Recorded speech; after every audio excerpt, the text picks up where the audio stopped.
Salam, selamat siang sahabat terkasih. Di tengah aktivitas dan kesibukan hari ini, mari kita sejenak menenangkan hati kita dan membuka firman Tuhan. Firman Tuhan selalu memberi terang bagi pikiran kita dan kekuatan bagi jiwa kita. Mari kita membaca Yohanes 8 ayat 30. Kebenaran yang memerdekakan. Setelah Yesus mengatakan semuanya itu, banyak orang percaya kepadanya.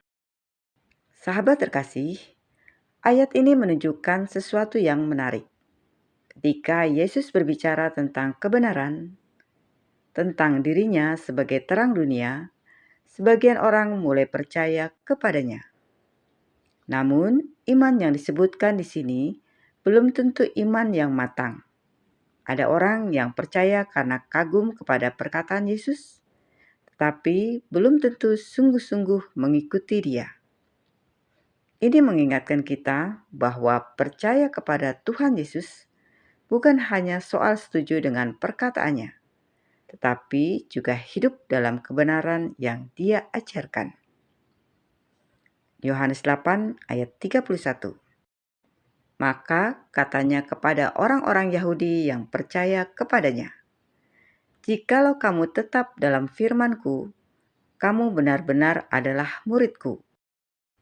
Sahabat terkasih, Tuhan Yesus memberikan ukuran yang sangat jelas tentang murid sejati. Bukan sekedar percaya sesaat, bukan hanya kagum kepada pengajarannya, tetapi tetap tinggal dalam firman-Nya. Kata tetap berarti terus-menerus. Artinya, firman Tuhan bukan hanya didengar sekali, tetapi menjadi pegangan hidup setiap hari. Seorang murid Yesus adalah orang yang membiarkan firman Tuhan membentuk pikirannya, mengubah sikapnya, dan menuntun langkah hidupnya. Yohanes 8 ayat 32. Dan kamu akan mengetahui kebenaran, dan kebenaran itu akan memerdekakan kamu. Sahabat terkasih, inilah salah satu ayat yang paling terkenal dalam Alkitab. Tuhan Yesus berkata bahwa kebenaran membawa kemerdekaan. Banyak orang berpikir bahwa kebebasan berarti melakukan apa saja yang mereka inginkan. Tetapi Tuhan Yesus mengajarkan sesuatu yang berbeda. Kebebasan yang sejati justru datang ketika kita hidup dalam kebenaran Tuhan. Tanpa kebenaran, manusia sebenarnya sedang hidup dalam belenggu-belenggu dosa, ketakutan, dan kebohongan. Yohanes 8 ayat 33. Jawab mereka, "Kami adalah keturunan Abraham dan tidak pernah menjadi hamba siapapun. Bagaimana engkau dapat berkata, kamu akan merdeka?" Sahabat terkasih, orang-orang Yahudi ini tidak mengerti maksud Tuhan Yesus.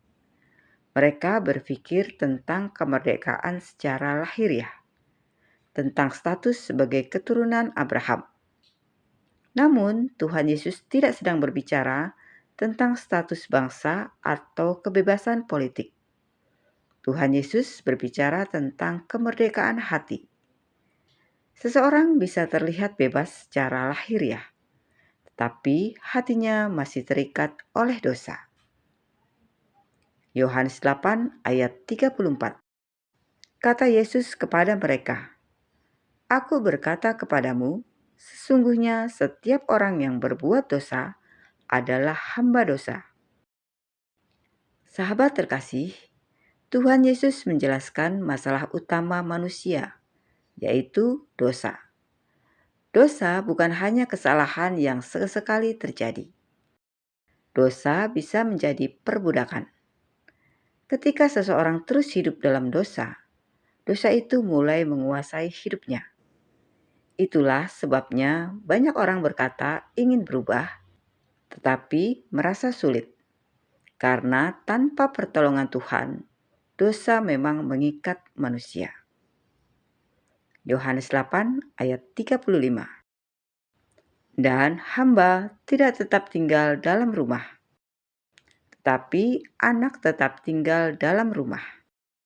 Sahabat terkasih, Tuhan Yesus memakai gambaran tentang rumah dan keluarga.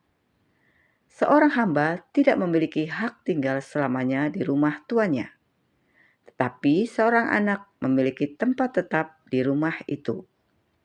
Dengan kata lain, Tuhan Yesus sedang menunjukkan bahwa hubungan dengan Tuhan bukan hanya hubungan hamba, tetapi hubungan sebagai anak. Yohanes 8 ayat 36. Jadi, apabila anak itu memerdekakan kamu, kamu pun benar-benar merdeka. Sahabat terkasih, inilah puncak dari seluruh bagian ini.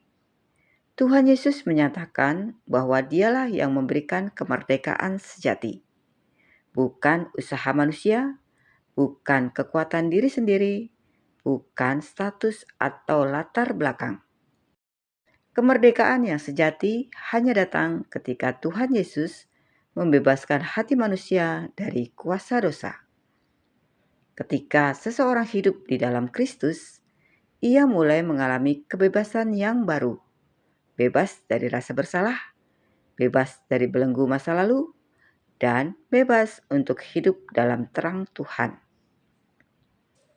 Sahabat terkasih, firman Tuhan hari ini mengingatkan kita, kemerdekaan sejati adalah ketika hati kita dibebaskan oleh Tuhan Yesus, sehingga kita dapat hidup dalam kebenarannya.